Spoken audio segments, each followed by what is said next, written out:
million bucks without spending $1 million? Former Miss Ethiopia, Sehin Belew, trains women how to look fabulous for less and find their own personal style. Please welcome Sehin. So great to have you with us today. You have a wonderful background. You were Miss Ethiopia. How did that happen, and what opportunities did that provide for you? That opportunity is amazing. And what happened was in 1988, the Ethiopians in America, which is hundreds and thousands of them, said, you know, we haven't had a pageant for 20 years because our country has been going through so much turmoil and, you know, famine and political upheaval. So they said, but beauty pageant is our tradition. Ethiopians are known for looking beautiful. So they said, we want to start that again. And they decided to have one in 1988, and they had to go back 20 years ago, 1968, find the last Miss Ethiopia, fly from Germany to Washington, D.C., where I was crowned. And it was a very emotional time because it brought us so many memories of the good old days, so to speak. And since then, you were able to use that platform to really bring attention to some of the issues and the situations in Ethiopia affecting the people, and do some charitable work as well, right? Absolutely. I think the doors that title opened for me for almost 20 years, I would say. I mean, until a couple years ago, I was still being flown to different cities to speak about the children in Ethiopia, because we still have famine and HIV/AIDS right now. Ethiopia being one of the top 5 countries with the highest HIV/AIDS death rates.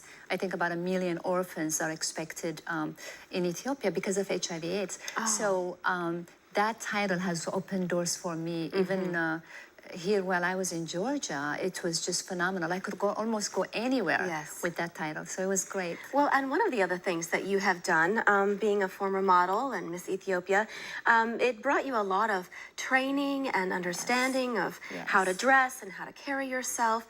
And you have recently put together this wonderful, beautiful book. It's called Fabulous for Less. Look at the cover of that. That is just so beautiful. And all the pictures throughout are of you, and beautiful pictures. What are some of the highlights in this book and things that you encourage women to do in order to streamline their shopping, maximize their money, and really maximize their own look? I would say number one is quality is so important. Quality is so important. So the focus has to be, when you go for an outfit, go for quality. And number 2, know your style. Be true to yourself. The cover of Vogue shouldn't determine what you should wear, or the display window at Neiman Marcus. You should look in the mirror and say, what do I look good in? And you set the trend for you. Right. And that's number 2. And number 3, when you go out there, don't let the sale determine what you should buy. Yes, they always give you that hard sell. Yes. And you need to really know what you're looking for, right? Exactly. You leave your home with a list. You go to your closet. You don't start thinking about what you should buy in the store.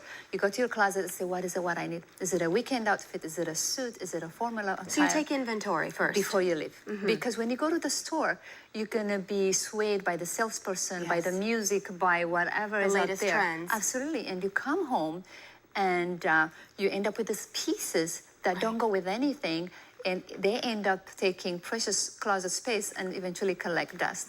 And you really encourage women to find a particular designer or line or label that fits their style and their body type, because there are different body types. Absolutely. And you need to find the designer that really cuts for your body type. Absolutely. I think that is key, because when I find a designer whose clothes I can take off the rack, whether it's a pair of jeans for the weekend or a formal black tie for a very formal occasion, that is my designer. So what happens is, when the sale goes at the end of the summer or the winter, when I go, I'm just going to go to that one boutique, be done in an hour, and you're not hitting every store. Exactly. As long as that one designer is quality fabric, quality construction, tailoring, and then the style suits me. It radiates who I am most beautifully from the inside, and keeping my authentic self at the same time. And I can imagine that would save a lot of time. Absolutely. Statistics says the average woman spends 146 hours a year. I think it's more shopping? shopping. That's more than she spends in working out and even probably cooking. Oh my goodness. So just think how many hours the women can have to do everything they want to do this new year. I was surprised to find that you suggest that women shop only twice a year. That's it. Twice a year? Yes. When? And I tell you why. Because the prices go 90% off. 90% off at the end of the summer and at the end of the winter. Because the retailers are saying, we're ready for the next season. We need the space. Please take them away. You're almost doing them a favor. So when we say end of the summer, that's Labor Day weekend. So that week leading to the Labor Day, that week is when they have it because they're ready for the winter. And for the winter, guess what? It is this same week we're in, leading us to Martin Luther King Jr.'s birthday. This is the magic week. So the week to go shopping is this week. This is it. Get ready this weekend. Please Do your wait and inventory. see the show first. Oh my goodness. And you really Exactly. encourage women to find their colors, shop within their season, and look for solids as well.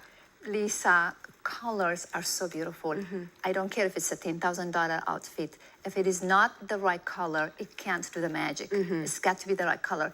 Now, I would suggest that everybody gets their color analyzed, unless they're gifted naturally. They, you know, some people just know it, but some people really have absolutely no idea. Now, if they cannot afford to pay money for a color analyst, what they could do is there is a book called Color Me Beautiful. Yes. Which is, I think, gives people the 4 different seasons. It helps you know what colors you favor. And then take those colors with you while you're shopping. Every day. Yes. Yeah, whether you buy makeup,